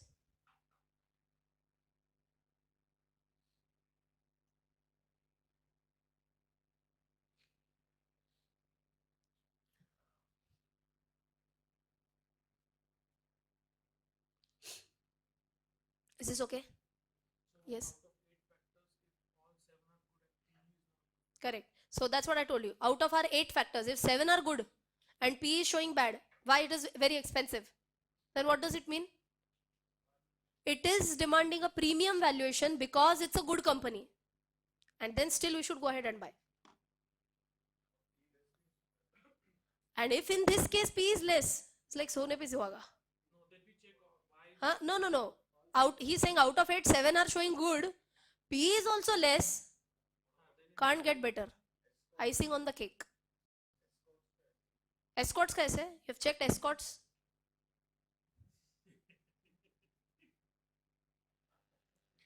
Actually, what you can do, what you all can do now, out of 8, we have checked 7 parameters now. Are you going to do this as a homework? See, escorts. Huh? Check all these parameters. Now, shall I make your life easy? Say yes, no? So what you can do is go to financials. In financials, see our basic, oh wow, reserves. The reserves is number 1, it's continuously increasing. And its capital is almost steady for the past 3 years. यहाँ पे थोड़ा सा shares issue किया होगा. Please tell me a correct answer. No? We have discussed this so many times. Just because it changed from 119 to 122. Is it a good sign, bad sign, or there's no analysis? There's no analysis as such. No major analysis. They just have raised a little bit more money for some reason, for some funding purpose. But reserves is continuously increasing is a good sign. Then we talked about debt to equity. Long-term debt is how much? 0.15. And how much are the shareholders funds? 3022. My God, it's almost a debt-free company.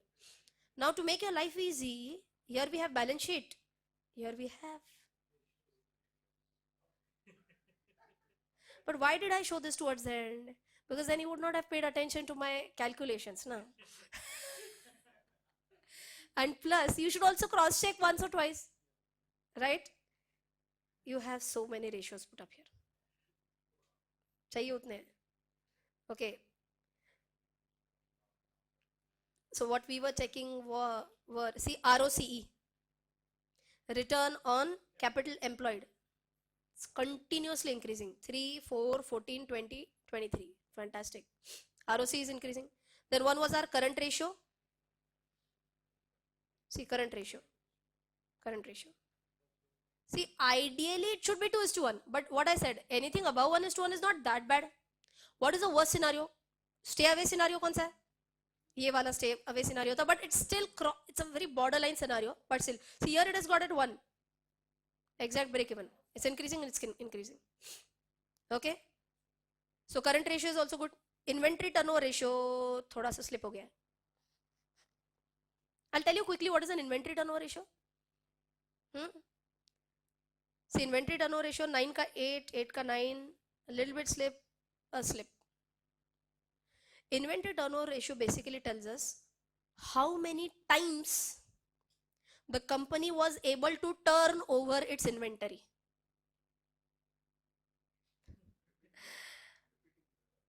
Manufactured 100, sold 100, again manufactured 100, sold 100, manufactured 100, sold 100. ये कितनी बार हुआ एक साल में? ये कितनी बार हुआ साल में? पहले 9.23 टाइम्स हो गया था, अब 7.54 टाइम्स हुआ. Okay, so were they able to roll out their inventory a little bit less number of times? So can I say it was a little bit slow movement of inventory this year? Inventory का movement slow हो गया. Okay, this is not a big problem if their sales numbers are not bad. So what will we immediately check? Their sale numbers 19 versus 18. Shall I immediately check it for you?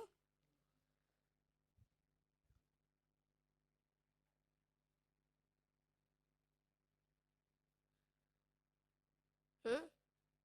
4974 का हो गया 6116. So again inventory turnover, then I'm not really bothered about that. We'll also check what has happened with the inventory, how much inventory is left with them. Inventory ka? That's what is a slow moving na in that case. See, we can see all this analysis is so amazing. See, in the previous year they had 541 crore ka inventory. Inventory मतलब क्या है? That it is there in the warehouse. They have manufactured and it's there with us. We were not able to sell it. Okay. Acha, will some company keep some inventory with them? It will not be like बनाओ बेचो. It's not like FMCG product. खाने का item नहीं कि आज बनाओ आज खा जाओ. Okay, for them they will keep some inventory with them. But what has happened? See, on an average, if you check 400s, this is also close to 400. This is also close to 400. Jumping to 541 and jumping to 821. So if we can quickly calculate the percentage increase in inventory, how will we calculate percentage increase in inventory? 821.93 minus what? 541.06 is equal divided by 541.06. It's like 51% increase.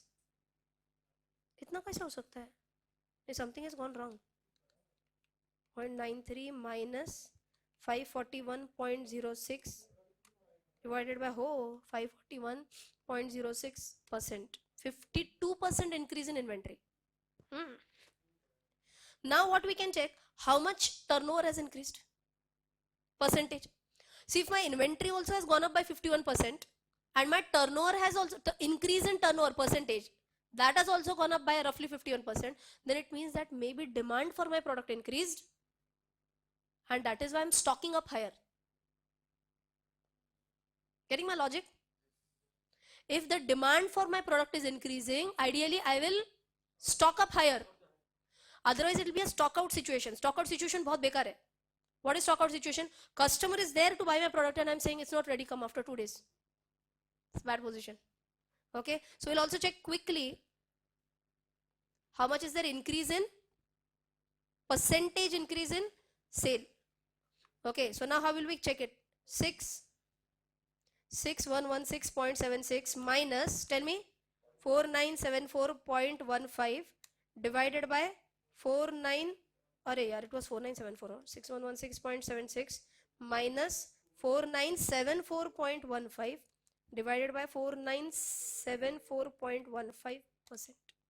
Sales has gone up by 23%. Getting it? Sales has gone up by 23%. I'll put it down for you on the screen so that you can visualize. Sales has gone up by 23%, but inventory has gone up by 51%. It means that this year if they don't manufacture anything, still they'll be able to sell. It's like 2 years inventory they are keeping right now. And this could be a sign that they were not able to sell that much as they expected. Correct, na? See, why would they stock up higher? Without any reason, do you think? No. They expected a specific sale number, that is why they stocked up higher. But maybe the sales expectation did not meet their expectation. So the actual sales, sorry, did not meet their expectation. That is why the inventory was more at their end. So this is a 1 thumbs down, inventory turnover. Okay, only one. Let's check others also. Then, no, I'll just take out that 8-pointer that I discussed. Acha, we checked current ratio also, no? It was above 1. We checked debt to equity, we checked return on capital employed, which free cash flows. Acha, free cash flows for that.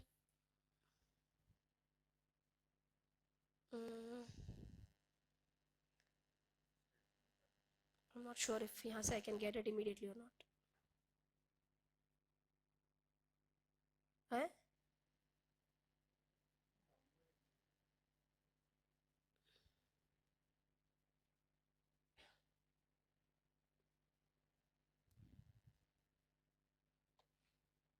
No.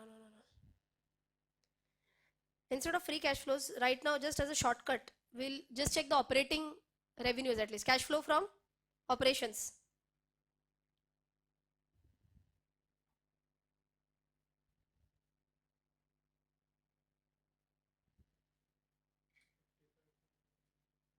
Why is it showing so much old data here?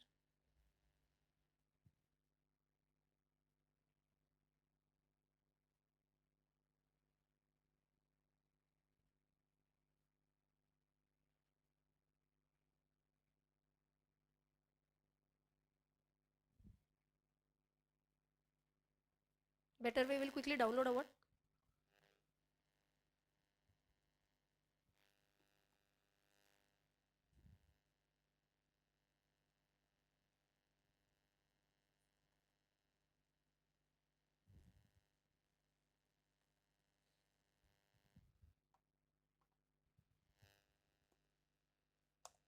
I'll just check. Maybe on screener, it will show me the free cash flow right away. I've signed in already.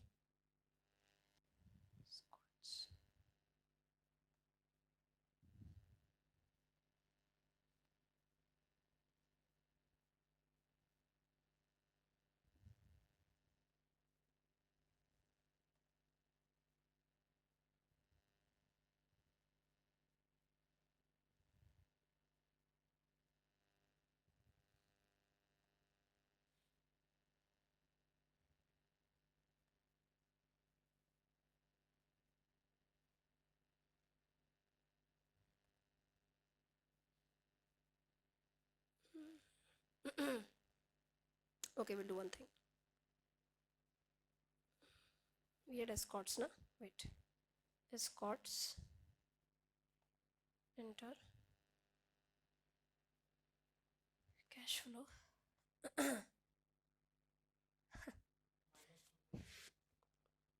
Danger. Cash flow from operating activities is itself minus. Maybe it is because of inventory. Lot of fund is locked in inventory. The only reason why operating cash flows might be negative. So 2 down. One is a free cash flow, तो आगे की बात हो गई ना? It's operating minus your fixed assets का. See how our theories are working. Okay, so free cash flow के लिए it's a minus again.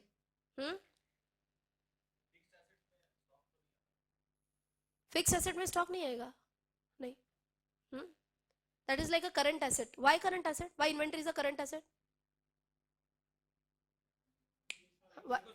Because I feel that within 1 year it will get converted into a cash and cash equivalent. Yes, good. Right. So we talked about this. Then shareholding pattern, pledge shares. For that we can check easily on money control also. So these two websites are like my always on my list. Money control and screener.in. There'll be many websites. I check these two.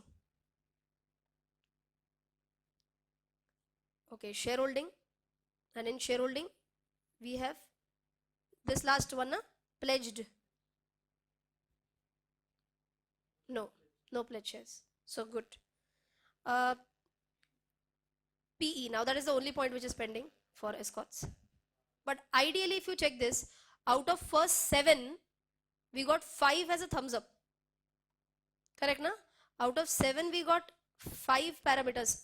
Which 5 parameters? See, current ratio was good, debt to equity ratio was good, return on capital employed was good, free cash flows was a problem, shareholding pattern no problem, inventory turnover was a problem, reserves and surplus is good.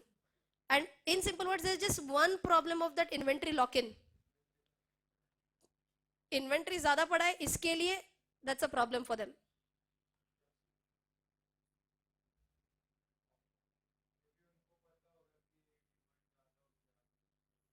So that's what we are saying. Na? They might have thought that the demand would rise higher, and that was the reason why they might have stocked up more. A little bit of miscalculation maybe.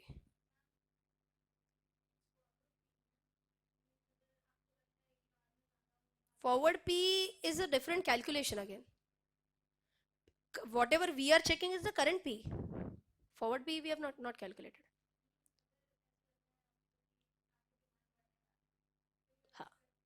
So if they feel that their demand might go up in the future, which has gone up by 25%. If you see, sales has increased by 25%.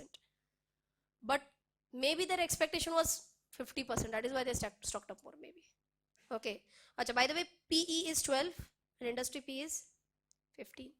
Ideally, it's a good buy. It's only one negative parameter for inventory. Inventory can now at least we have screened it out that okay, all other parameters are good. It's only inventory is the problem. Then we'll have to go into management analysis now and the industry analysis and the economy. But see, with all these parameters, see, I just put a screen. Sort out to kar diya na. So out of 100 company analysis, at least I've boiled down to 10. And now these 10 is what I have to analyze now. Simple. Ideally, I go ahead with at least 5 to 6 should be on a positive side. See, 4 is a very cut-to-cut scenario. 5 or 6 at least should be on a positive side. Then I would think about doing an industry analysis, management analysis and all that. Iske baad ka step is ideally, see, once we have done all these ratios, next step is that valuation. What I feel might happen in the near future. If the current growth continues, then I calculate that ideally after 1 year, like she's talking about forward P, I'll calculate after 1 year, ideally what should be the price.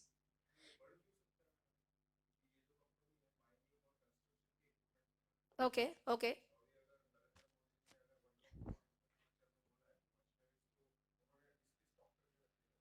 So I'll tell you one more also, sir. It's showing auto and tractors. Huh.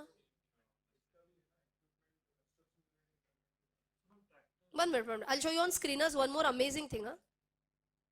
Escorts. See, the moment I type here, I get a brief 3 to 4 liner on exactly what the company does. Such a fantastic thing again. See, Escorts is engaged in the business of manufacturing of agricultural tractors, engines for agricultural tractors, construction, earth moving, material handling equipment, round and flat tubes, heating elements, double acting बाप रे मुझे कुछ समझ में नहीं आता है.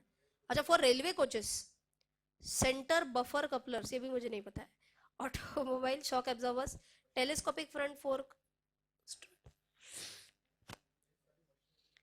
Railways का काफी कुछ है. It also trades in oils and lubricants, tractor compressor.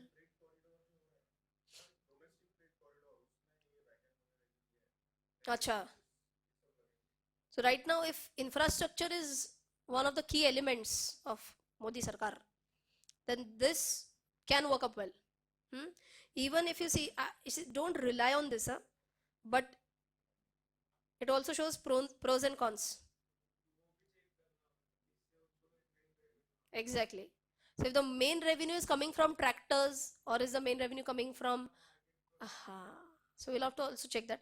Pros, they are saying it's a virtually debt-free company, and cons, they are saying promoter stake has decreased.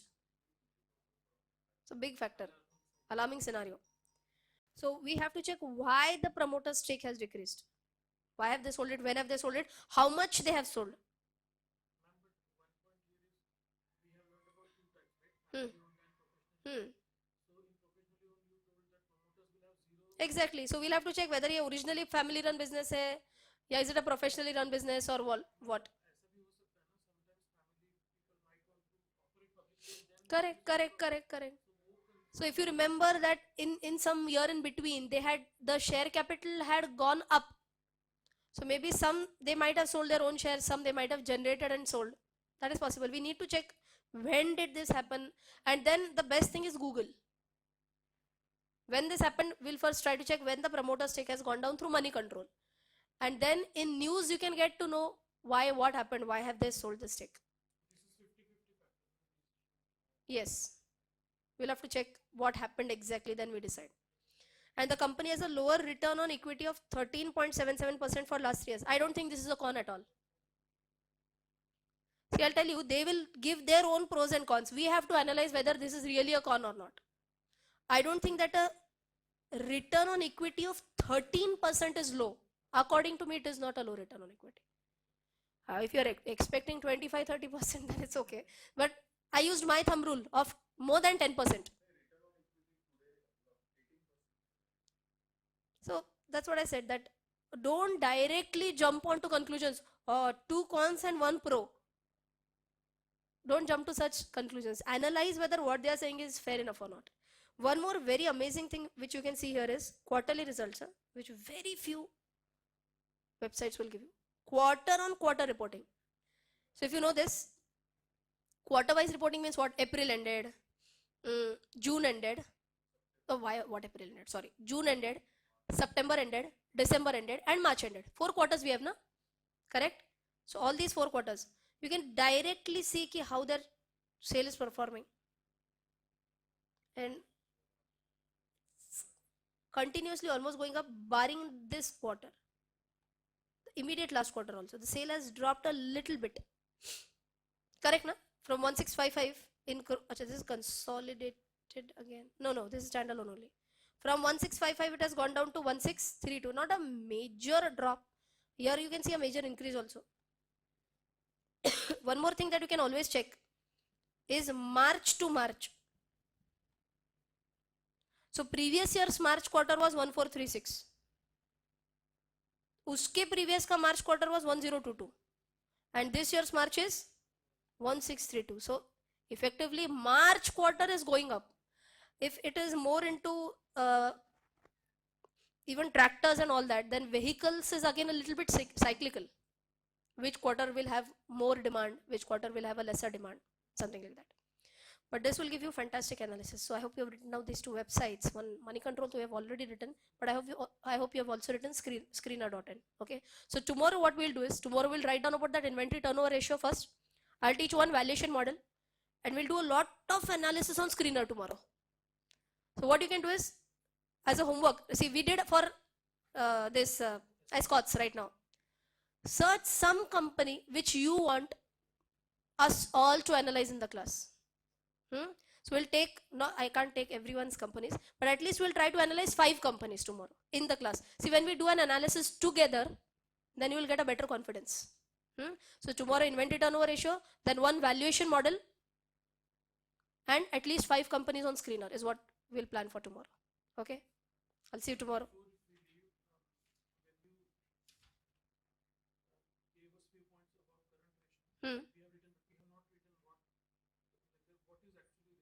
We have not written current ratio is current asset divided by current liability. Huh? Book value भी नहीं बताया. Book value we'll have to take it.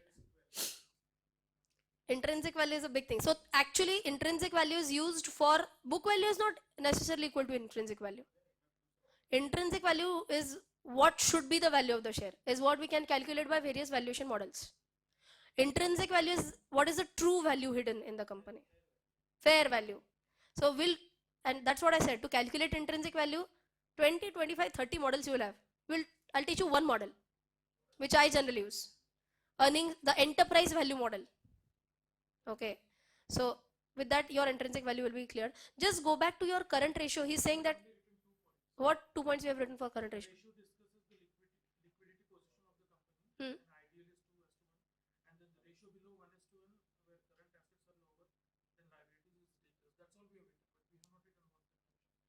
What is that ratio? Is it tells about the liquidity, na? Current ratio tells us about the liquidity. And one more line you can add up for current ratio, higher the better. If you have a current ratio is high, it's always better, na? But then if you remember why current ratio is high, also you have to check. Like for current assets upon current life, current assets are more. See, if I'm saying current ratio is more, then current assets ideally would be more. Then inventory is a part of current assets. Same example. If inventory is high and that is why current ratio is high, is again dangerous. So a thumb rule can be higher the better, but you have to understand why is it higher also. If your current investments are high and that is why current ratio is higher, then good.